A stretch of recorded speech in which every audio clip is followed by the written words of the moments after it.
VIBErations Podcast, Part 46, Anna Robb. Recorded on Tuesday the 22nd of August 2023. Hi, I'm Gary Brightman, and this is my periodic podcast called VIBErations. Established in 2018, Vibe is a book and music shop situated in Moi Wo on Lantau Island in Hong Kong. So what's been happening at the shop recently?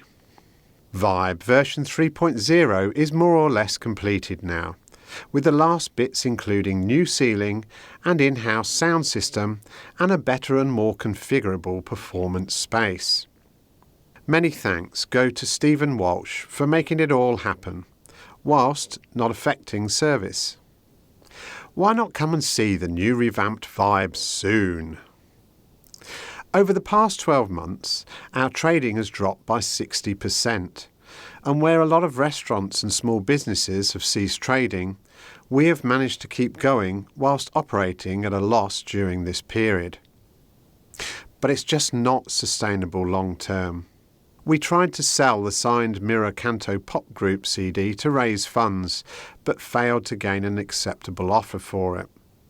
We've therefore decided to keep it on display for Mirror fans to come and see.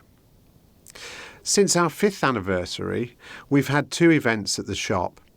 A Lantau co-steering presentation from Charmian Woodhouse and Kathy Cole, and father and son, Glenn Alfred and Callum, playing a very cool gig. You can see both events on our YouTube channel at Live at VIBEHK, or on Instagram at VIBEHK. In November, it's the Inter-Island Festival, run by Chun, Kit and Miriam from Peng Chau. Inter-Island Festival is an art and life event that borrows the existing Inter-Island ferry connection between Peng Chau, Moi Wo, Chi Ma Wan and Cheng Chau to celebrate and build upon the rich and varied cultures of living by the sea in Hong Kong. To celebrate this festival, Vibe will host Harper Shelley Cox on Saturday the 11th of November with a sea-themed set.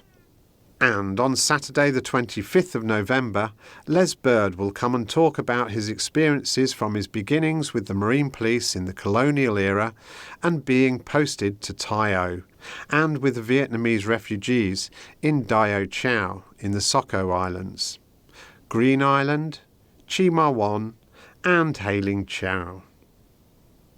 And so, to this week's interview with Anna Robb. Anna Robb is the Executive Director for Our Legacy Creations, a global live entertainment company launched this year, 2023. Prior to starting this new venture, Anna was the COO of Dragone, known for its iconic theatre shows such as The House of Dancing Water in Macau, La Perle in Dubai, Reve in Las Vegas, and Celine Dion's A New Day residency show. Originally from Australia, Anna's 23-year career in live entertainment has taken her around the world. She has created shows in the Americas, Africa, the Middle East, Europe and in many countries across Asia. Anna has worked on concerts, arena events, corporate shows, trade shows, musical theatre, plays, dance, circus, outdoor festivals and mega shows. Always behind the scenes, Anna has been involved in the execution of some of the largest show creations in the world, including The Beatles' Love by Cirque du Soleil and The House of Dancing Water by Dragone. She has not only worked through the process of research and development, training and formation and creation, but has also run the operations of these shows. 2 shows per day, 5 days a week, year after year, dealing with all the trials and tribulations of running multi-million-dollar theatrical shows for millions of spectators to enjoy. Anna holds a BA Honours degree in Design for Theatre and Television and is also the co-founder and managing director for TheatreArtLife.com, an online platform for entertainment industry professionals. Welcome to Vibe, Anna. Thank you, Gary. It's nice to be here. As we do, we're going to start off with 10 questions. What is your favourite author or authors? I have a really hard time answering that question. Yeah. Especially sitting in a bookstore. I was a big avid reader when I was a kid, and I've read everything. And so I don't tend to have a favourite. I'd bounce around between genres and things like that. When I was a kid, I think I read the entire teenage section by the time I was 12. And then I lived in a small country town, by the way, so that wasn't a hard thing to do. Yes. But then my mother used to select adult books for me to read. So I think my reading ability went very high very quickly. And I was reading all sorts of things I probably shouldn't have because, they were fairly high-level concepts and things like that. So I would say that I now bounce around. I don't have a lot of time to read, but I'll try to etch out a few fiction books here and then. I like murder mystery sort of books, informational books. The last book I read was ADHD 2.0, which was it's the latest studies on the ADHD because my son's been diagnosed with it, and it's fascinating insights into the mind and how ADHD works. And it's just my son's sort of formally diagnosed on the spectrum, so trying to understand his brain and everything is a important thing to do as a parent. So absolutely. When I was a kid, I was a massive rereader just because there was never enough books on the bookshelf for me. But now, no, never. I don't have the comfort books. I want to look and see something new every time. And the weirdest thing is if I go to a bookstore, I'm always just overwhelmed for the choice. Do you know what I mean? Absolutely. Really... Even I am in my own bookstore, so I know where you're at with that. Yeah, for sure. How could I choose one? There's going to be so many good ones. And, especially when you're so time poor and you don't really etch out the time. It is really my goal over the next 10 years to get back into regular consumption of... It's a nice way to relax instead of watching Netflix and I'm on computer a lot of the day these days, so to get away from that and be in a book is proper you can see not straining your eyes to or whatever. That's right. What's your favourite music or artist? Well, having worked in entertainment for so long, I've just been exposed to so many genres of music and composers and compositions, so I love all styles of music. But if you're looking for my comfort music, I'm a country girl. Okay, so that's interesting.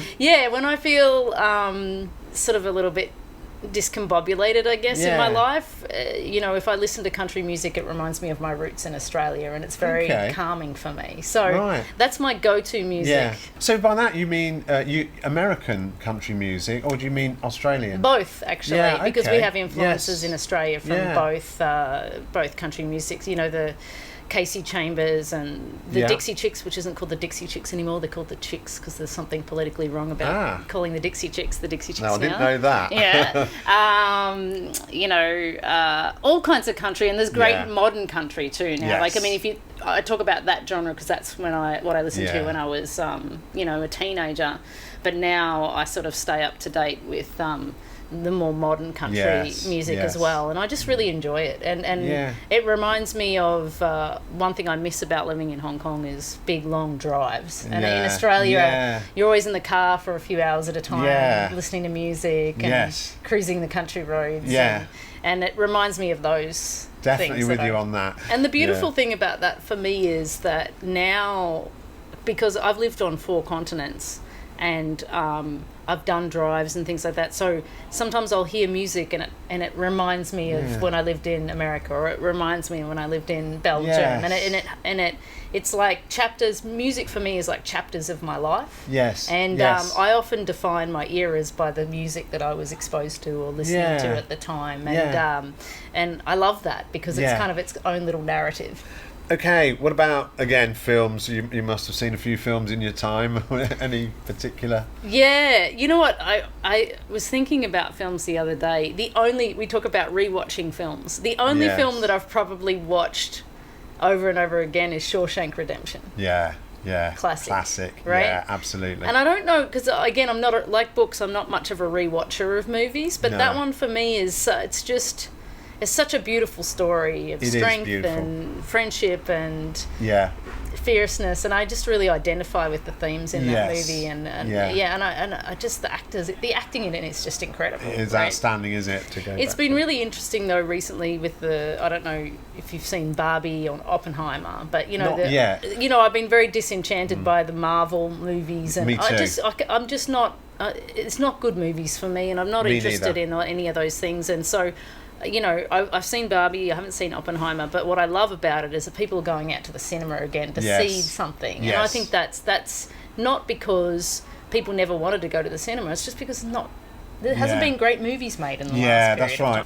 But the homogenisation of entertainment like that is also something that as an artist, I'm very against. There's something about a company getting too big and putting their brand everywhere that stifles creativity and art, and I really hope that turn happens. However, I will say, as a 44-year-old woman, the second Top Gun I really enjoyed as a franchise because I was a kid when that first one came up, and the second one was such an homage to the first one. And that America is great, and it just there's such a belief in the American psyche of being the best in the world and triumphing over evil and all of that sort of stuff. And sometimes it's okay just to go back to that story and live that. You know what I mean? Like we don't have to be always progressive and woke about stuff. Okay, so moving on to drink. Yes. I know it's a bit early, but. My drink of choice. Always, I love whiskey and wine are my two drinks of choice. Okay. Yeah, I'm not much of a cocktail or beer. I enjoy a good cold beer, but never more than one. So I like a good red wine. The Leader Key over here that has a lot of good South African reds. And, he does for sure. Solomon, let's give him a plug. Exactly right. Solomon Best. Yeah. So they always expose me to the new stuff there. Yes. And coming from Australia, we have great Sauvignon Blancs, and also I come from a wine region in Australia. Okay. And so I love going home to where my father lives because there's always lots of wineries around there. Okay. They sell some of the best stuff at their cellar door rather than exporting it overseas. Well, that's what they always told us about the French. They're giving us English the rubbish and they're keeping the best. Yeah. And why wouldn't you? That's why wouldn't you do that? Yeah. So where is that wine region? Where did you grow up? I grew up in a small town of Mansfield, which is in the high country of Victoria, and it's near. Now my dad lives in Wangaratta, which is near the Millewa region, the Millewa wine region. Yeah. And so those areas all used to be sort of many years ago tobacco fields, and a lot of the Italians who immigrated there ran tobacco farms, and then over time when tobacco became out of fad, a lot of those turned into wineries. Vineyards. So I mean, you've had a very busy and active life creatively, and what do you have some sort of life motto that you go by, or is there just too many? No, I do actually. It's a quote by James A. Michener, and he says, the master in the art of living makes little distinction between his work and his play, his labour and his leisure, his mind and his body, his information and his recreation, his love and his religion. He hardly knows which is which. He simply pursues his vision of excellence at whatever he does, leaving others to decide whether he's working or playing. To him, he's always doing both.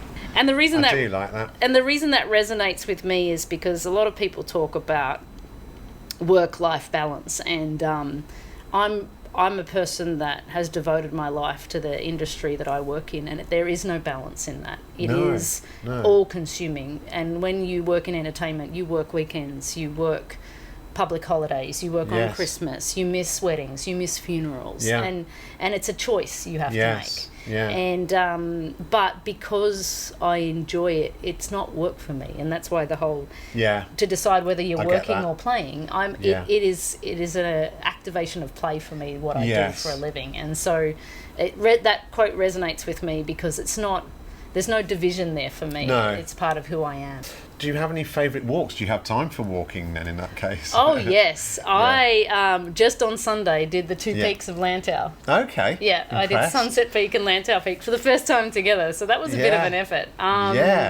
Yeah. You started early, I guess. I did it at 6 a.m, yeah, so Yeah. I finished before 12. No, I love part of being on Lantau Island is walking out the door and having a hike 2 hours in any direction. Yeah. So I regularly hike up to the top of the DB hill there. Yeah. If I don't have a lot of time, I'll go up there for a quick, escalation there. Yeah. And then when I've got more time on the weekends, I'll try and do, a good section here or there.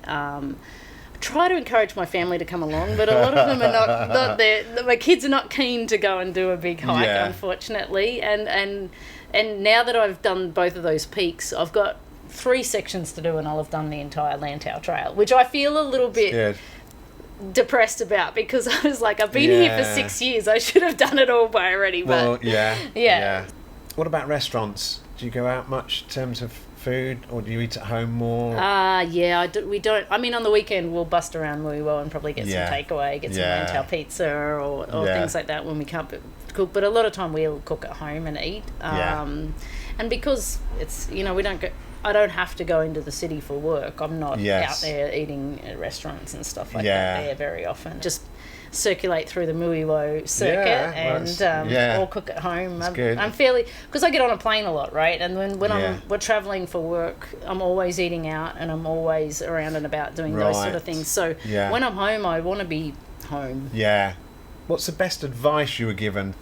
Yeah, I have. It's very kind of industry specific, because most of my life I've been a stage manager and worked in theatre and in shows. Yeah. And one of my mentors said to me when I was younger, Anna, it doesn't matter, how high you get in the industry and how much you get paid. You must always be ready to sweep the stage if that's what it takes to get the show going. And Australians definitely have that kind of ethos when they work overseas, and I am that kind of, I'll do what it takes to get the show running, even if it's not within my scope of work. And it's about respect for the stage, right? Like really, sweeping the stage and the preparation for audience coming in, and doing due diligence for that. I remember years ago I did this very young. I did a project in Vietnam, and it was a corporate event, and the designer had left, and for some reason things weren't going well, and we had to set up for this dinner in an art gallery. It was beautiful space, outdoor area, and I had this whole team of Vietnamese people, and they were trying to focus lights on the statues and stuff like that, and they were doing it all wrong. And I was like the white lady boss, right? So and they were just, and the translation became so difficult. And I when I first was in the industry, I used to rig a lot of lights, I used to run a lot of cable. I know lighting really. Did a lot of tech work, right?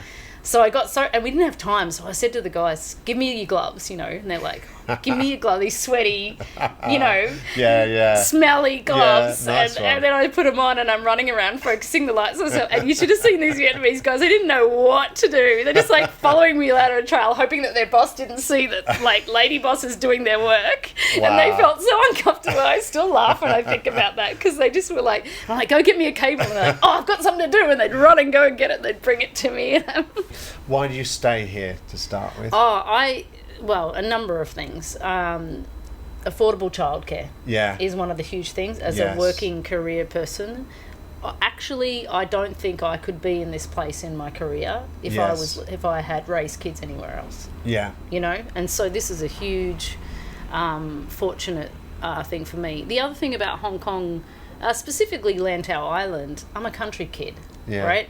So I live in Lantau, where I'm surrounded by greenery and water and beaches, and the people in this village become like a local town. Yes. Like I grew up in. Yeah. And they know my kids, and my kids know them. And that's a beautiful thing to have. And also, Hong Kong is still relatively safe, so the kids can have freedom to, ride down to the beach and meet their friends, and be autonomous to go into the city to go to school, or take the bus to Puyo for soccer training. And so that independence, without me having to drive them everywhere, and there's these little compositions of a working family woman's life.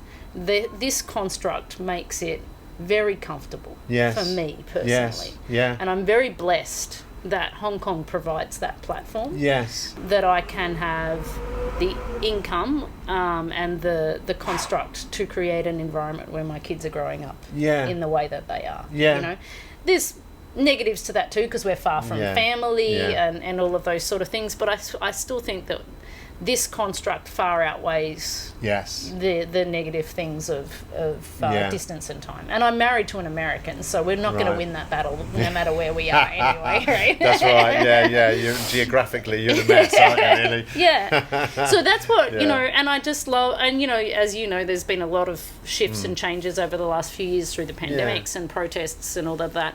But still, for me, the core of what Hong Kong provides for me and my family is really great, and I love it. Yes. Community is important, you know. Yeah, massively. And I think a lot of the times when you're, you know, now in some places that there's such a degradation of community and neighbourly spirit, and I see my friends live. They don't know their neighbours. They don't know their, and I just think that's such a shame. I think, and that's definitely cultivates a little community, and I appreciate that. Do you have a favourite area of Hong Kong? Definitely Lantau, of course. I'm going to be biased about that. But I think the other special location, if I was to name another one, is Sheung because before I lived here in Hong Kong, I lived in Macau. And I came over to Hong Kong when I was pregnant for both children, to have to have them here in Hong Kong at Matilda Hospital. And for the 2 weeks, 3 weeks leading up to that birth, I was in Sheung with my mother a lot. My mother come over from Australia to be with me. My husband was still working in Macau, and we wander the streets and have dinner. And so it was a very special, because I've lost my mother now, so it's a very special memory. Me and her in Sheung walking around. So I have a lot of good memories in that location. So that's another thing that's very special for me. What I wanted to do now is just sort of rewind back to, you know, you mentioned, you know, growing up in the countryside, in farming areas in Australia. You know, did you have an idyllic childhood? How did that go? I did. I was the daughter of a pharmacist. So we were the local pharmacist, and we, you know, my mother was a stay-at-home mum for most of it. She did go work in the pharmacy after we'd started to go to school and things like that. I'm the third child of, you know, 4 kids. Okay. So, and the first daughter, and we lived on the edge of town in this country town of 6,000 people at the time. It's grown much more than now. And it's at the base of a snow mountain, actually, Mount Buller. So a lot of tourists come through Mount Mansfield to go skiing in the winter time. Wait a minute, skiing in Australia? Yeah. I mean, it's no Tokyo, it's no Japan skiing, but there is skiing there. Yeah. Wow. Okay. Absolutely. So it did get cold. I mean, down in Victoria, it's southern Australia, so they still have some pretty brutal winters. Yeah. And we lived across the road from fields and mountains, and I think that definitely started my escape from my brothers and everything was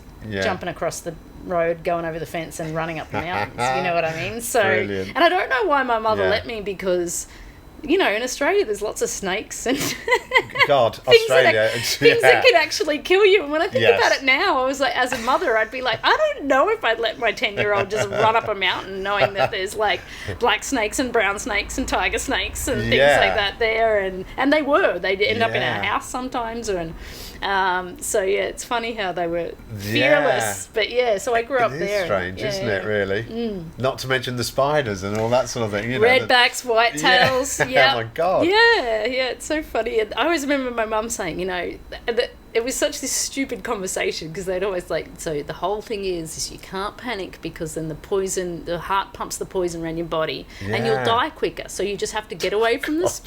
This is a conversation that they tell you. You just have to get away from the snake and stay calm. And you're like, how is that ever going to be possible? You know, when you're a kid and get bitten by a snake, you're not going to stay calm. Like, I just thought it was such a ridiculous thing to say. But fortunately, I mean, I've had a few close calls with snakes, but I've never fortunately been bitten by one, so that's good. Well, God, thank God for that.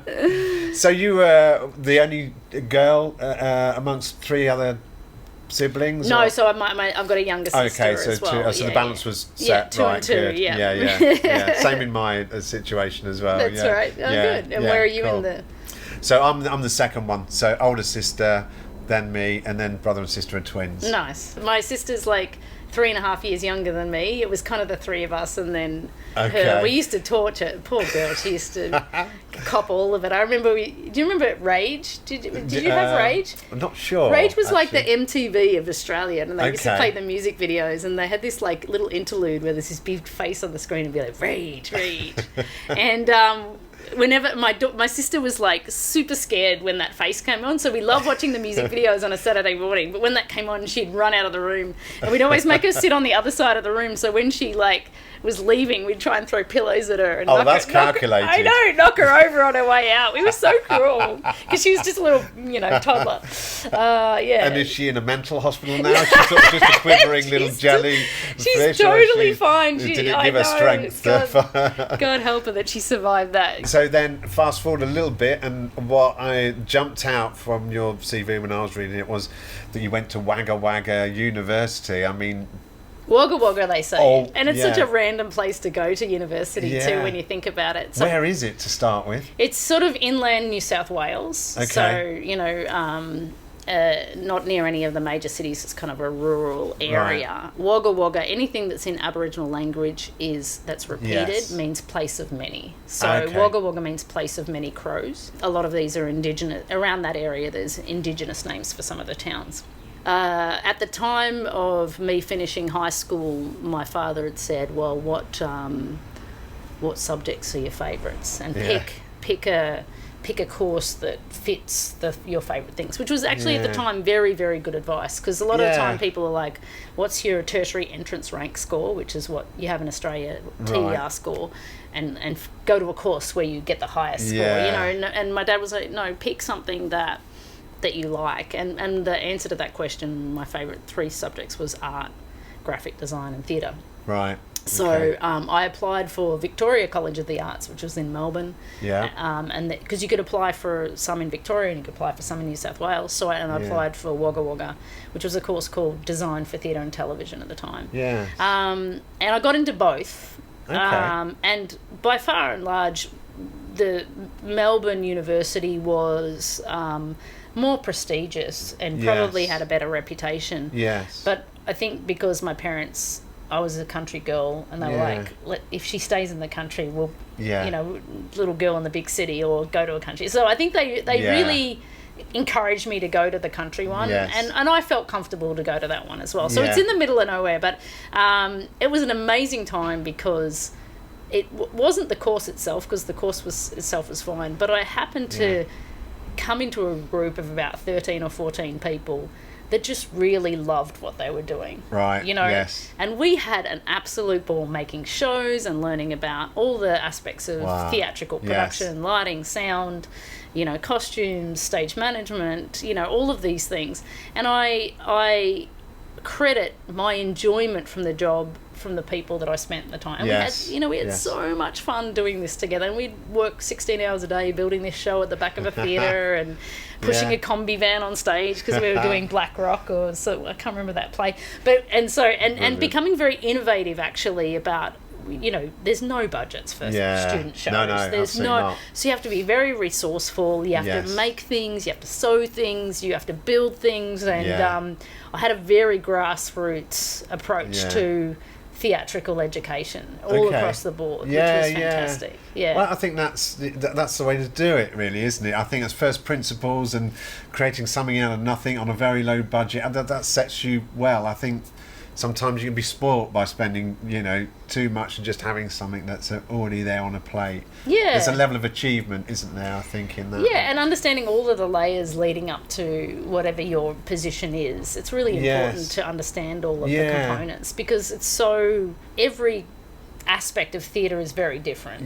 Lighting is different than audio, different than designing a costume. It's in every other company. If you have a company of accountants, you're all accountants. Do you know what I mean? Spreadsheet jockeys. But a person that comes into like a theatre thing, you've got so many different types of people coming together, and I'm fascinated by the compilation of bringing those people together Yes. to make a successful product. Yeah. Because it's the synergy within those people Yes. that create a good show. Yeah. Not the individual being a Yeah. great lighting designer or a great audio designer, etc., Yeah. etc. So, And you mentioned that you had 14 people on that course. yeah, it wasn't big. And I think by Which the is time we amazing. graduated, it was probably only about 10 or 11 that actually graduated. Unbelievable. Yeah. So to gel, Yeah. together and to work to people's strengths, you Mm-hmm. work out who's good at, who's the one for this and who's the one for that. And, Yeah, absolutely. And cross learning and stuff. I mean, 10 people.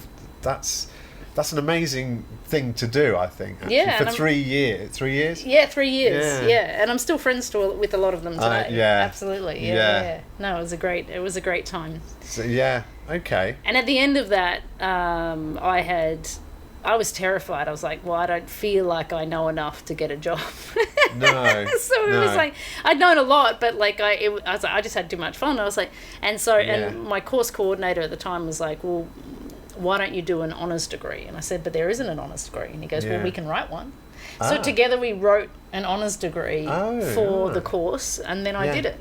And when I went into the course, I had aspirations to be a scenic designer, actually. Right. Okay. And in my final year, in my honours year, I did a small design for the regional theatre company there. So it was out of the university, it was the local regional theatre company, and we actually toured it around a few towns in New South Wales with my set design and all of that sort of stuff. So that was really good. And in the industry, Australia's very small, especially the theatre industry. Yeah. And a lot of those big roles are held by a very small group of people. Yes. And there's no sort of linear progression into those roles. I couldn't see a path from where I was to being a designer. Yes. Do you know what I mean? Yes. And then and this was at the time when AutoCAD and all of the, we started very manually because it's way back in, modelling, 1999. Yeah. But then computer stuff, and I had not been trained in all of those. Which is very technical stuff. Exactly. So I would have had to start. start that course wouldn't have been enough for me to go into scenic. I would have had to start doing more AutoCAD and all of that sort of stuff as well. Yeah. And so I realised, you know what, I'm also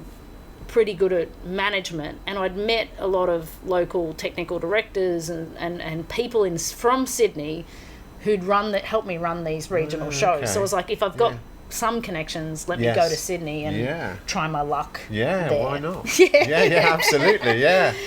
And do it, and so I'll go into more stage management because I see a path there. I see an opportunity for work in that realm. Honours degree was an extra year. Yeah. And then did you then move to Sydney and then I just packed up and went to Sydney and then it was a rough few years because I had decided that I wasn't going to work in a bookstore or a cafe. I was just going to try because if I wanted to get in I'd done 4 years of a degree. If I was going to work in the industry, I was going to work in the industry. Stay focused. Yeah, and that meant doing technician shifts all over the city, rigging lights and running cables, soldering microphone cables together, doing theatre repairs, being a mechanist at the back of theatre, bringing mirror balls in shows and programming lights for dance school spectaculars and all sorts of stuff. And what I didn't realise at the time, but what that was doing was giving a really, really all-round education of all the departments that when I stepped into proper stage management, I had very good comprehension about how they worked. And that's definitely very different than, say, the trajectory of, say, stage managers in America. They train in stage management and then they go into... And they don't have the broadness of understanding, depth, and like they haven't fixed a moving light. Do you know what I mean? Absolutely. You don't master this job after you leave university. No. I wouldn't have called myself a great production stage manager until I was 10 years out of university, and that's the honest truth. Because you do well and you learn and whatever, but to master it, and young people want to be in that role right now, and it's great, you can, and there's a lot of talent out there, but the depth and the breadth can only be done and developed over time. It really can. And I have a natural enthusiasm for learning, right? I'm very inquisitive, and I like to understand, and that really has been good stead for me to to do that and my willingness to, you know, throw myself in the deep end a lot. Yeah. So you started life there in Sydney. Where did it go to from there? I bounced around a lot, and I did. The great thing about Australian industry is to survive, you've got to be have diverse skill sets. So I would go in and I'd stage manage at the Sydney Opera House, in the concert hall, or out in the forecourt there, and that was a great institutional environment. And then I'd go out and do super cheap theatre shows for you know, $400 a week out in Western Sydney with a bunch of street kids, and then I'd go and do a corporate gig for $600 a day to get some money to pay the rent, and I would bounce around that for a good few years, and that was what a great experience to just adapt. And I became very chameleon-like in the sense of like, okay, what does this role need? What do I need to do? How do I fit in here to get the show going? And that became my kind of ethos. And then I started doing some gigs in, you know, South Africa and Vietnam, and I did some stuff in New Zealand. So I started traveling a little bit and working on those projects. But then I was getting pushed into more like technical direction and production management, and I was like, but I'd like to run the show. You know, I don't want to be the manager. I am now, but back then I was a kid and I just wanted to be in it. I wanted to be in the shows. I love the feeling of it started on this time, and it's in your hands, and anything could happen, you know what I mean? And so I decided on a whim that I'd just like, well, you could, you know, back in that day, I think it still exists. If you're before you're 30, you can get that visa to go to the UK, working holiday visa. Oh, right, yes. So I was like, well, I could just go over there and just try and get on bigger shows. You know? But you come with a laugh, because I went there in like November. So it's the worst possible time of year to try and get started in the UK, because it's winter and there's no sun, and I'm an Australian girl missing a summer, and I was miserable. It was September, I think, but it was going into winter. It could have been July, and I was so naive, because I thought, like, I'll pick up work, I'll find something. But I didn't know anybody. No. I had no network. I had nothing. And I just left all I'd left all this work just to like land in London and be like, shit, what do I do now? And so my boyfriend at the time had got some work, and he was doing some corporate work. He was in the industry as well. And I got a couple of corporate things, but they were just miserable stuff, like out in the like Christmas events, and it was just really bad. And then I got this job doing a pantomime. Wimbledon or somewhere like that? No, Worthing. Oh, Worthing. Okay, a coastal town. Yeah. Do you know Worthing? Not well. I've been there once or twice. There's actually, it's a beautiful, like, there's a theatre on the ocean. Yes, okay. And on it's the a pier, beautiful, it's on a pier. It's a beautiful space. And we were doing a pantomime. And I'd never experienced an English pantomime either, so I had no idea what was going on. Do you not have them in Oz? No, not really. Really? No. Okay. And so there were Shetland ponies and dogs doing tricks. I was like, what? Where am I? And around that time, it was really interesting, because I was bored in London one time. I was living in Stockwell,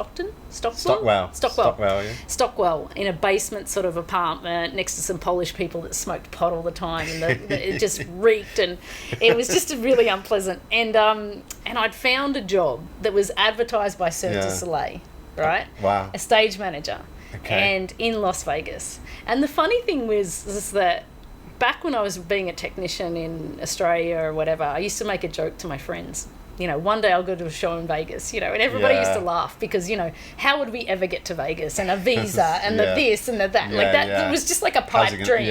Do you know what I mean? But something in me was like, well, I've got time to kill, so let me nothing to lose. Let me do this application. So I spent about an hour and a half going through this auto thing, blah, blah, blah, blah, blah, and I sent it and I forgot about it. And so I go down to Worthing, and I'm doing a pantomime. It was so funny, and I'm show calling the show, and I had an absolute ball. And I'm even in touch with some of the performers via Facebook, even to this day.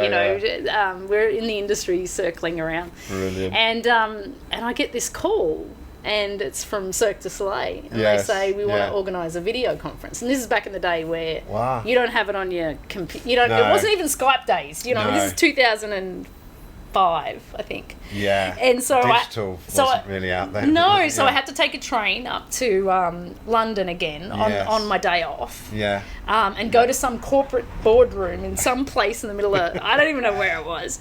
And then I'm sitting in front of this and I meet these 2 women and they interview me. And one of them was leaving the Florida show, Lanuba, to go and be the head of stage management for the new Beatles show. Right. And one of them was looking for Lanuba to replace her in Lanuba. So they were both looking for a stage manager, one for an established show and one for the creation. Yeah. And the Lanuba is the Cirque du Soleil show. That was in Florida. It's now it closed. They made another one after the pandemic called Drawn to Life. It's a different show. But for many years it ran in Florida. Yeah. And the one that was interviewing for Vegas, her name was Carolyn Wilde, and she went by the name Nog. This used to be a Scottish cartoon called Nog and the Nog. Nog in the Nog, yeah, it was. Apparently she looked like this cartoon character, so that's why she's called Nog, with a bob or something like that. Anyway, so everyone called her Nog.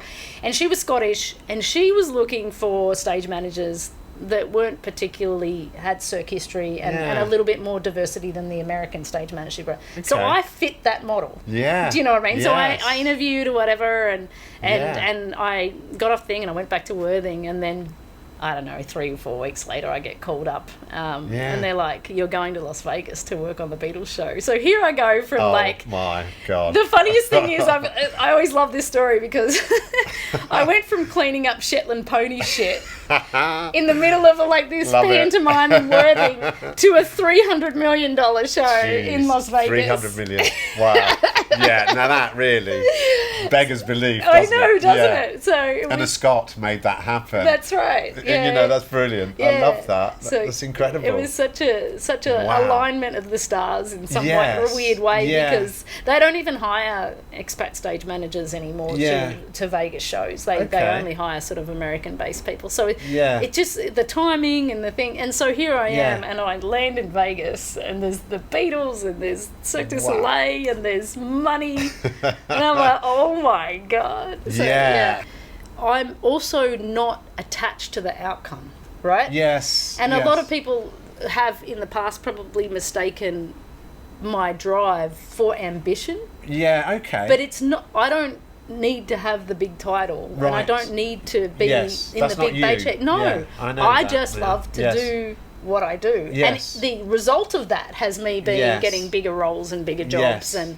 opportunities. Yeah. But I also am quite fearless in the sense of I had a very well established freelance career in Sydney, and I went throw it out, fearless go is to a London. Good word. Yeah, exactly. Yeah, and I've a number of times, and if we take the next step after circuit again, I throw myself off the cliff, not knowing where I'm going to land, and I'm okay with that. Yes, and I think that's being able to free fall into something new without knowing where you land. Yeah, is a particular type of person, and I've done that multiple times, and what's great about that is most of the time I've landed in a better place. Done it. Maybe not the England chapter, but it did lead, because I don't think I ever would have applied for that Cirque show if I wasn't miserable. In a British winter. Yeah. Do you know what I mean? Yeah, I do. You want to dream. You want to dream big. You want to dream big from there, and you did. Yeah. But I also knew I adapt really well, and I have a confidence in my abilities. Yes. So I don't think that just because people work on Cirque du Soleil or they work on a pantomime, I don't think any of those people are better than the others. No, I would agree. Yes. It's the same skills, just some people have more money. And just when people have more money doesn't mean they're more responsible with that money, or they do better creativity with that money either. Well, the danger is the opposite, isn't it, really? That's it. Yeah. One of the most amazing shows I've ever done in my life was for a Street Kids out in Western Sydney, and it was the most lowest budget show. But what we did was these group of people had met some street kids in Adelaide, and they had developed a show called The Longest Night. And in that show they had... they drank and they smoked actual pot, and this is really edgy. Yeah. And we brought street kids of Western Sydney to see the show, and basically, and the people that were the characters in the show were actual well-known breakdancers and beatboxers.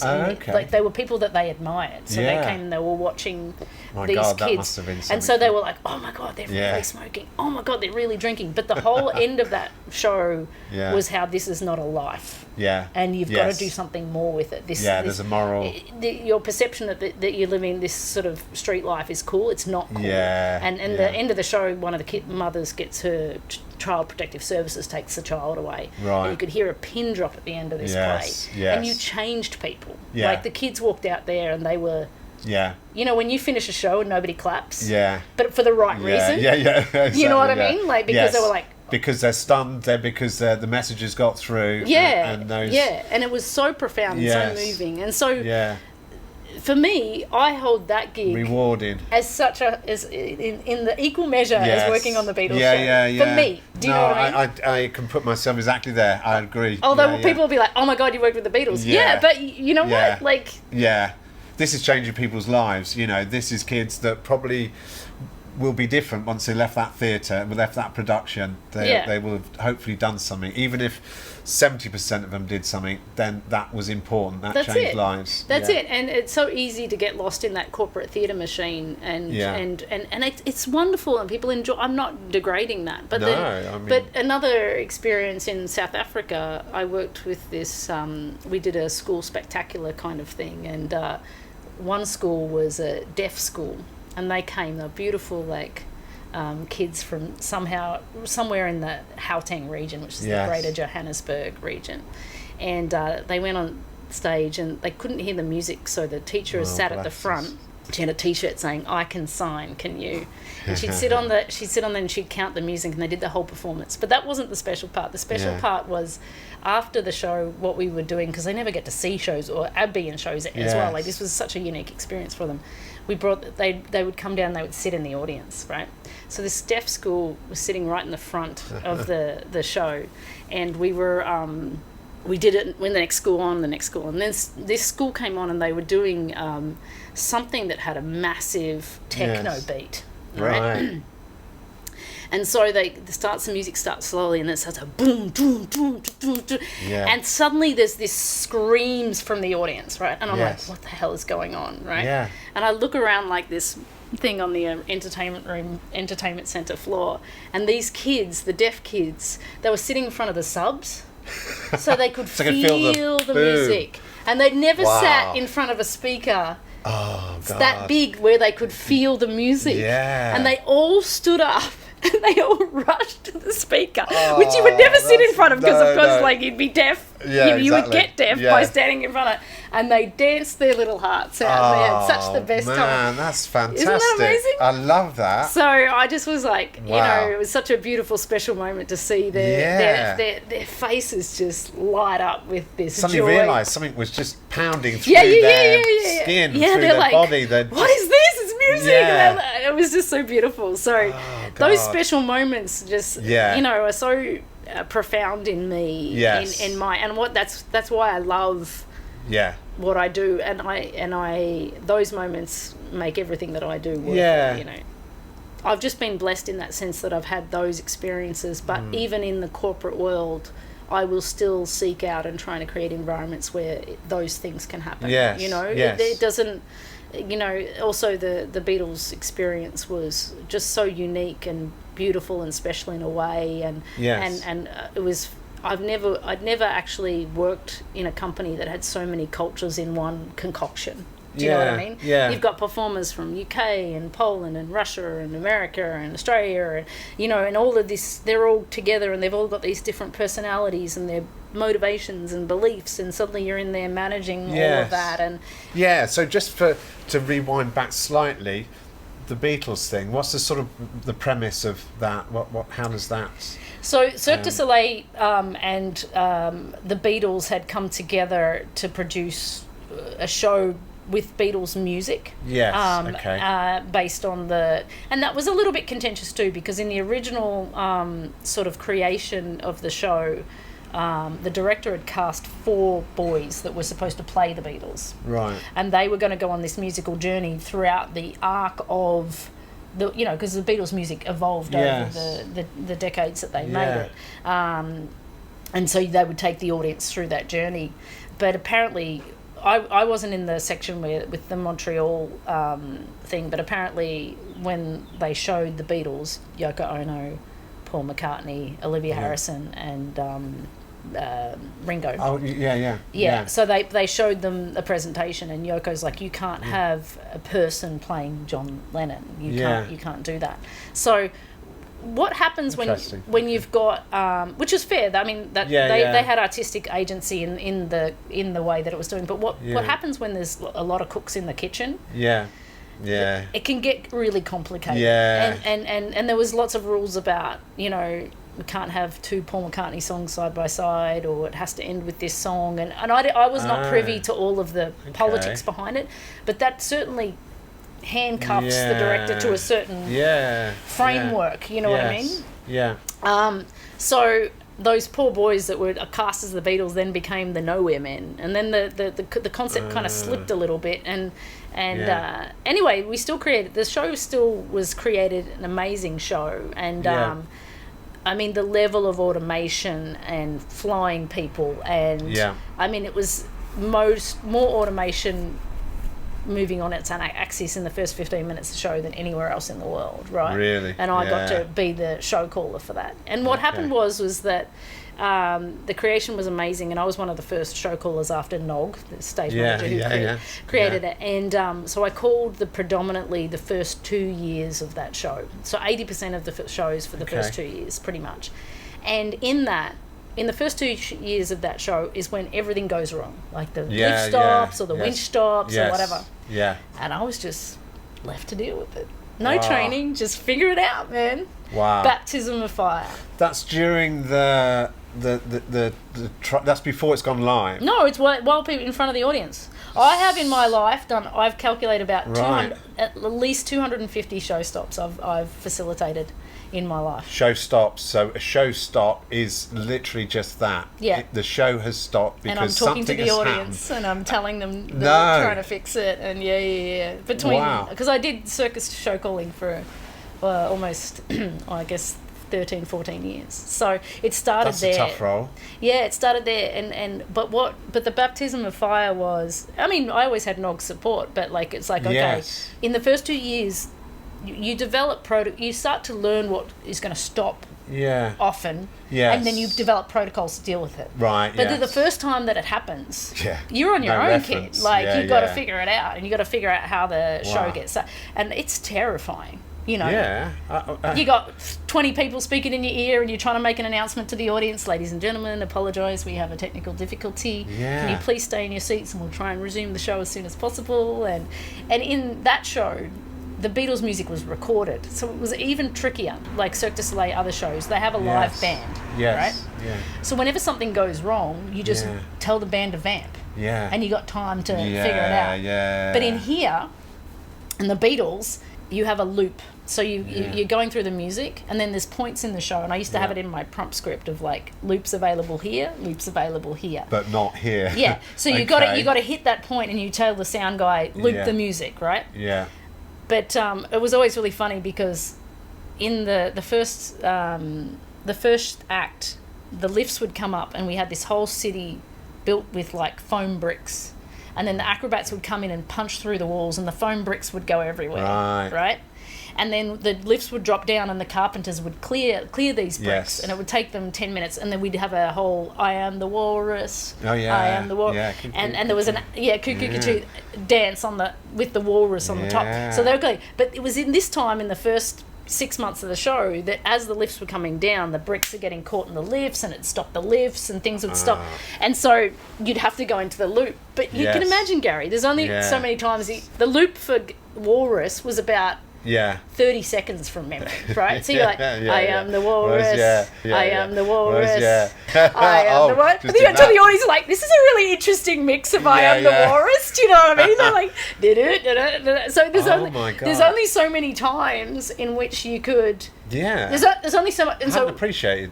Yeah, so I used to become the stage manager after a time where I'd say to the technical crew, is it 2 minutes or 10 minutes? Yeah. Because if it was 2 minutes, I could run a loop. Yeah. And probably not stop the show. Yeah. And if it's 10 minutes, or if they couldn't answer, I'd stop the show. Yeah, you have no choice. You've got to reset and start that bit again. So I became because I'd said to my boss, God. I was like, I don't know how to do it. She's like, if you're not getting the right answers, you're not asking the right question. It's it was true. Great advice. So you become really, really agile. Yeah, and so 2 minutes to 10 minutes. Oh, you can't answer? I'm stopping the show. Yeah, and so you'd stop, and then you'd counsel the audience, and then you'd set back up, you'd fix it, you'd get started again. Wow. And so...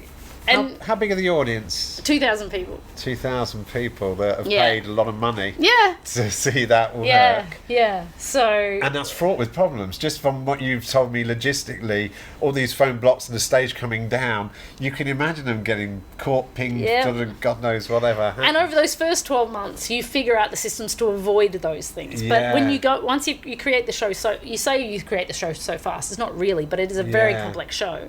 So you're not really... When you've created it, you don't actually know all the problems that you will have with it. No. And so you're dealing with them in real time with audiences in front of you, you know. I had this wonderful British guy, Lincoln, and he played Mr. Piggy, and he had this really big blow-up suit, and he was a British guy. And he became my saviour because he was the only character in the show that spoke. He had a microphone, and he used to wear a little in-ear. And so when... sometimes in show stops, I'd be like, Lincoln, get on stage and start talking, you know. Entertain them. And he would get on stage, I kid you not, Gary, he'd go out there and he'd start a whole monologue about British history around the top, wherever we'd stopped in the show, into that era of British history and start talking about... whatever, Churchill, and Mrs. Piggy and his wife, and he'd go, and it would be like, it would be a new show. Like, yeah. And then I'd be like, Lincoln, I need a couple more minutes, man. And he'd give a like little nod, like so you know, TV people have enough to, TV people have that talent too. They can hear and continue to speak at the same time. And then I'm like, okay, Lincoln, wrap it up. We were good to go. And he'd like finish his sentence and just waft off the stage. He was such a legend. You need a Lincoln in every show, then, really, don't you? I mean, it was so. That sounds like. Have we got a Lincoln? What's the show today? We need exactly. A Lincoln. Where's my Lincoln when you need him? Yeah. So do you ever actually find yourself having to go onto the stage and stand in front of the audience, or do you always remain backstage calling the shots when those things happen? At the Beatles show, no, I never had to go on stage to manage it. What we would tend to do is the company manager would get on stage and speak to the audience. Right. And it's later when we talk about the fact that we do this in Macau, it's very hard because people are not speaking English, so we had to run recorded announcements. But what I learned about the difference between doing the shows in Vegas and doing the shows in Macau is people have a lot more empathy when a real person comes out on stage and talks to them, as opposed that's to kind of what I was thinking. as opposed to just a pre-recorded announcement. It's cold. Yes. It's cold. So I was always appreciative when the company manager would come on and explain the situation, because then people would be a lot more patient about it. My favourite show stop, if you can indulge me, was always at the end of the week. My boss was leaving to go to Florida, and I was like, you can't leave. Whenever you leave, something goes wrong. She's like, no, it's fine, I'm going to be at the airport, don't worry, you go. And so we were at in the middle, we have this rollerblading act, and they go, and and so they're going up and down and up and down, and somewhere in the theatre somebody had knocked one of the fire sprinkler heads and set off the alarm. My God. And so when the alarm goes off, boo, the work lights come on, the music stops, it's cold, it was rough, you know. And it's happened before, so it wasn't a big deal. And so we're like, okay, it's no worries. And then the technical director said, Anna, I'm going to go to where we think this is. And so he goes up to this garage area to figure out the situation. Meanwhile, you know, I'm managing the audience and things like that. It was no big deal. And then the technical director goes, oh, Anna, you know, it's fine. We've just discovered the situation. Oh, shit. And that's all I hear on comms. And I'm like, and then in the background I hear, someone in the casino had thought that we didn't have a show and thought, oh, there must be a fire, turn the sprinkler system on. Well, we've got 2,000 people in that building. And I have never seen 2,000 people leave. Ladies with handbags. It was anarchy. And it's running down through all the automation system, and in the seats, the speakers in the seats, and it's just like You can imagine electric sparking and... I was like, oh no. And then I couldn't get in contact. There's nothing worse that could happen, surely. That is... It did about $40,000 of damage, I believe, because lucky it was the last show of the week, because then they had a weekend to fix everything. Wow. But people were running out of the thing. It was disaster. And beside an adventure. Yeah, and I couldn't get the company manager to respond to the... I don't know where he was. He wasn't there. And I can't officially... as soon as he saw it. I can't officially call the show off until the company manager says yes, right? So I'm there, and like water's running around the stage, the audience is empty, and I'm like, well, I think we can safely assume that the show is over, but I have to get in contact with the company manager before I can actually call this show off, and everyone's like dying. Yeah. And anyway, finally, it all gets sorted out, and everyone's gone, and the audience is getting compensated, and it's all a drama. Yeah. And I call my boss, who's at the airport, and she sees that I call from the booth phone, right? Yeah. And I call from the booth phone, and at the time the show should have still been running. So she goes, booth phone, she goes, what? And I go, well, when we're not a water show and the audience is getting wet, it's time to go home. And she's like, what? Yeah. So that's one of my favourite memories, because it was just a spectacular disaster. Yeah, that's seriously, I mean, there is nothing worse that could happen than that, is there really? No, that's it. Me personally, I'm interested in House of Dancing Water. That show, I saw it 10 years ago. It blew me away. Anybody that came to Hong Kong after that, right, we're going to that show. And just from the start, for listeners really, the ship comes out of it's beautiful, serene. And this is a long time I've heard this is still vivid in my mind. And you went from that to the fantastic trapeze artist, extremely high trapeze artist, and then finish with the motorbikes, so how did that all come about? Well, I had done a couple of years at Cirque du Soleil, and I had felt like my growth curve there, and I wanted to, having seen the creation of it and not being in that driver's seat, I was like, I want to do that. Again, gutsy, really, Anna.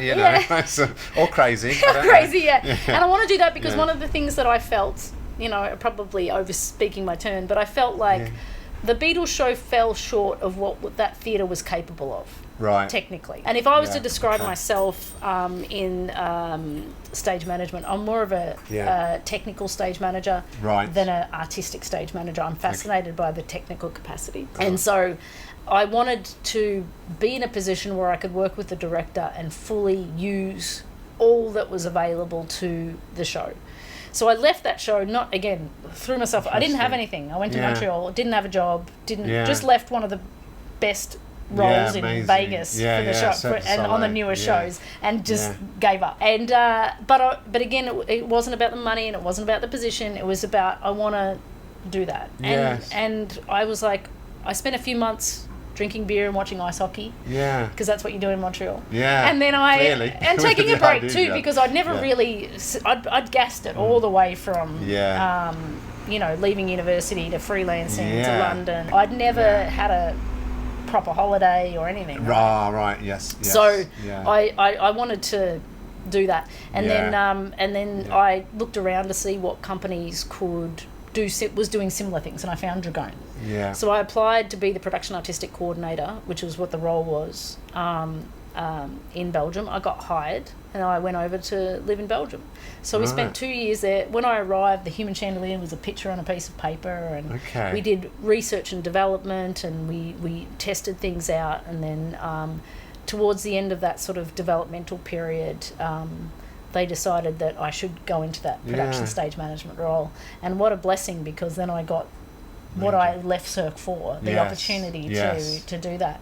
And Franco Dragone, who unfortunately passed away last year, he is a wonderful creator and a wonderful visionary, and he really relies on the production stage manager to feed him what is possible. Yes. And this we were aligned on. And I was in typical circus shows, there's a lot of act and transition, and the next act, transition. Yeah. And both of us were determined for the transitions to be as beautiful and as seamless as the acts themselves. Yeah. And I think my biggest achievement, if I was to say, I worked so hard on the science behind all of that in the background of his creativity to make sure that worked smoothly from scene to scene. And I think that's when people they feel they don't know what they're seeing, why it feels so seamless, but they feel it. Yeah, they feel it. Absolutely. Yes. Yeah, and so that's and then also just because he has a beautiful vision for the aesthetic and the way that things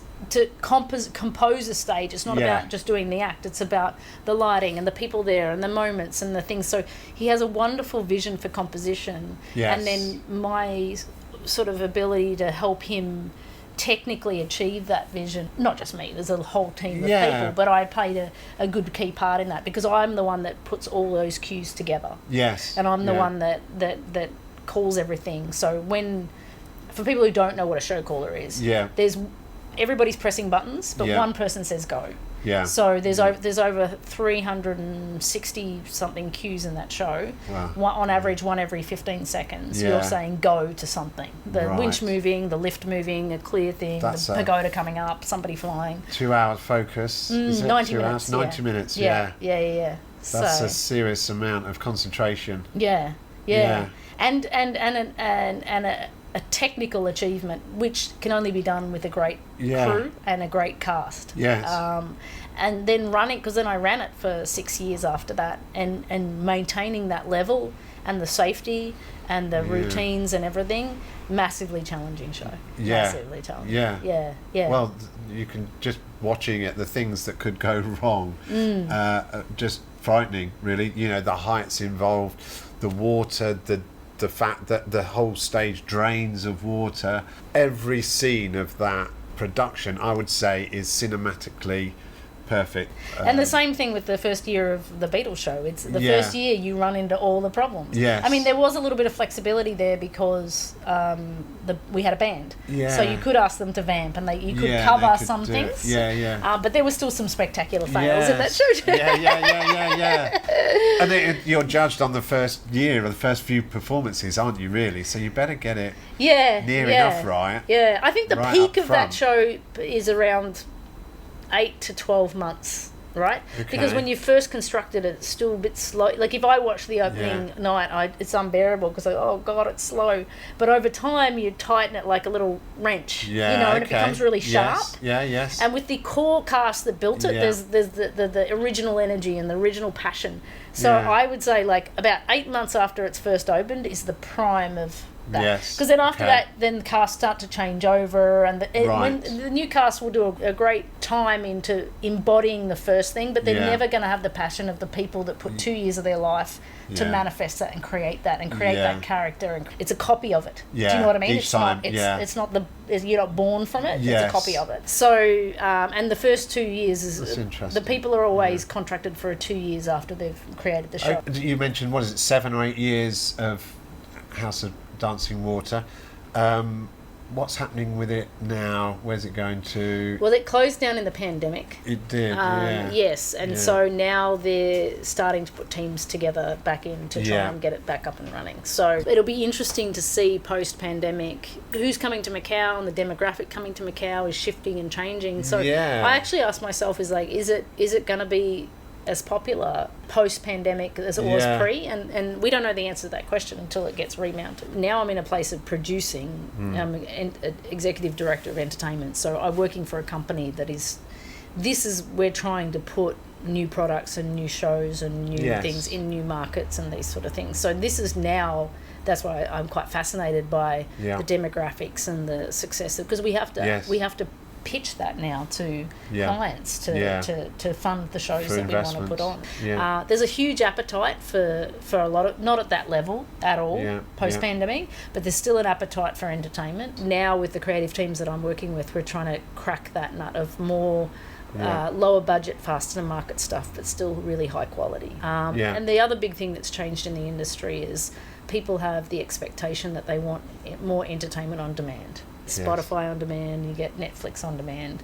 And so the psyche of booking and going to an 8 p.m. show is shifting.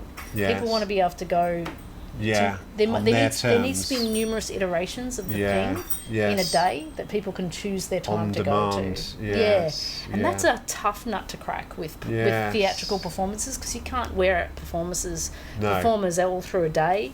The minute that you put people in a show rather Yeah. than an exhibition, costs go up. Yeah. People power is cost. Yeah. So, you know all of those Van Gogh exhibitions with the projection. Yeah, You yeah. know, that was a bit of a flash in the pan. It's Yeah. kind of dying now, but like Yeah. that was a great way to people. You know, pay $40 to go look at projection. Yeah. But the what a Monets cheap and stuff, operational yeah. cost, because there's no people, right? Yes, So they yeah. banked for a while, but now Yeah. people are like, well, I've seen Yes, that kind of it's thing. just- And yeah. I believe in the human element of performance. Yes. People want to connect, people want to feel something, and you can do that through digital I projection agree, or whatever, but yeah. I think human to human, that's what theatre is. And I think also too that, like, you know, a lot of people for a period of time, last 10, 15 years, made shows for the wow factor, Yeah. right? But people are not wowed by technology anymore. Because Yeah. there's so much and there's so Yes, many new yes. things, like, oh, look at the finer LED wall now, and this thing and that. They're sport by CGI as well. I Yeah, think. like, so the technology is not necessarily amazing. I mean, maybe I'm a bit on the inside for that, because I've seen a lot, and maybe general public are still wowed by it. But for me, Yeah, I feel yeah. like people still want to go away remembering how they felt about the show, Yes. not what they saw and Yeah. the spectacle. And that requires artistic people to move you. Yeah. And I really fundamentally, doesn't matter what the budget is, Yeah. you've got to come people and be moved by what you see. Yeah. And that's the goal. Yeah, when I you're agree with creating- you. When you're creating that. I even remember where I was sitting for that show. I can remember Yeah. the view I had. And Gary, it know, makes me feel yeah. really happy that, because I poured my heart and soul into that show, and Yeah. and I believe that the synergy of the team that built that together is felt on stage. Yes. And that's why the people like it. And so Yeah, there's yeah, this yeah. intangible thing. A lot of the time when we make shows, the number crunchers are looking at the creative time, right? Yes. So I always say to people, to you, Yeah. you can sell it to a financer. Yeah. You design a lighting design, you buy a light, you ship a light, you install a light, Yeah, you you get program the the light, light, yeah. you've got the thing. Yeah. But how long does it take to make a great Yeah. creative dance piece? Yeah. How long's a piece of string? Yeah. Exactly. And and I know that time together as a group creates beautiful creativity. Yes, You've still got to have yes. the right people in the room, Yeah, because you yeah, can yeah. still waste 10 weeks in Yeah, doing yeah, nothing. yeah. But you need Yeah. the time. But when number crunchers are looking at your schedule and your time creative, are like, well, why do you want 10 weeks? Can we do it in 3 weeks? You're like, Yeah. and you've got to be Yeah. so damn good to convince them why that 10 weeks is necessary. Yeah. Right? Yeah. How that product changes. I think it is the age-old thing of entertainment and arts versus banking, isn't it? To a Right. certain extent, is those worlds do not collide, and nobody's prepared to pay for free thinking time, and that's That's where creativity where thrives. creative lives. That's where creativity lives. That's where genius lives. Yeah. And all the rest of it. Yeah. So We were supposed to be in Belgium for 6 months, and then we were Yeah. coming to Macau. But the theatre was Yes. delayed. So we had the team together for 1 year before we came to Macau. So that extra time meant Who's more paying? content, Yes. more creativity, more Yes. things to do. When we rocked into that theatre, we had twice as much content than what you see. yeah, We threw half yeah. of it out because we had too much. And to Yes. have most people are barely scraping in with content in Yeah. your show. We had an abundance. Yes. So Franco could go, yes, that bit, no, not that bit, yes, that bit, no, not Yeah. that. And what a luxury. The Yeah. untold winner in that trajectory Yeah. was an extra 6 months with a whole group of 100 Yeah. people in Belgium working together to create a show. The interesting thing is that with entertainment, it's still a gamble. Yeah. It's never a given. No, it's not. Absolutely not. And do you know how, No. like, the statistics of how many Broadway shows make money? It's very poor. Yeah, exactly. Very good. I'm like, I don't yeah. even know why you produce a show Yeah, yeah. in Broadway, Yeah. because the odds are not They're good. not good. So, yeah, it's fascinating to me that people still front up for that. And that's the Yeah. hard sell for us when we're trying to produce Yes. stuff, is to get people to believe in... Yeah, in buy your into that vision. time, Yeah, that yeah. vision. And we'll just finish up on your company. You're doing this media company. What's it called, and how do people see it, and how would people interact with it? What are you expecting people to do with it? So our company's called OLC, our Legacy Creations, Yeah. and we are making actually a bunch of creations that are open to be purchasing to the market. We want to be in a position where we're creating the ideas and selling them as opposed to responding to a client's wishes, because we want to be able to drive the culture of what we think is good entertainment. Yes. And so you can find us at olc.live. Okay. That's we only just started up a few months ago, a group of long-time colleagues and collaborators together. Huh? No, but I'll try and hire her at some point.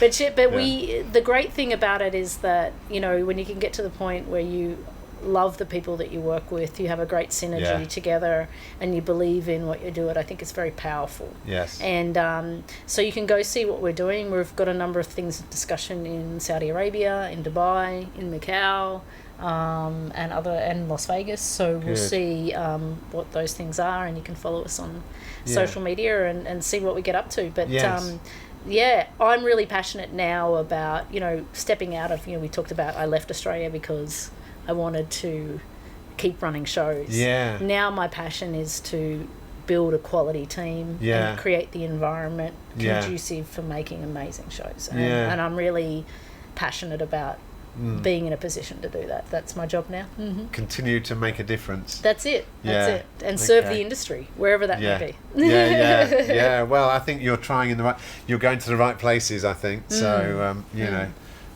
fingers crossed for you, and I'll follow you avidly. And I would also say, I looked on the website the other day, I saw a very good interview about somebody, a good friend of yours that worked on Harry Potter. Mm-hmm. That's right. So that's worth a listen for people, I think.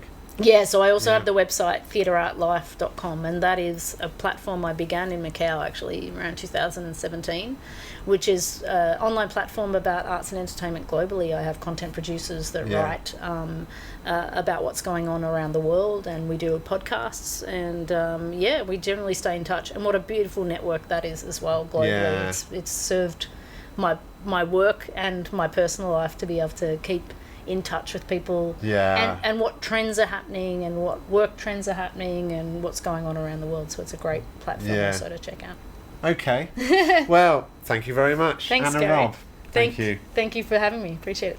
You can listen to all our Vibrations podcasts published on Spotify, Google Podcasts, Apple Podcasts, Podbean, Amazon Music, TuneIn and Alexa, Stitcher, Listen Notes, Player FM, SoundCloud, and a few others. Or you can watch on our YouTube channel under Live at VIBEHK.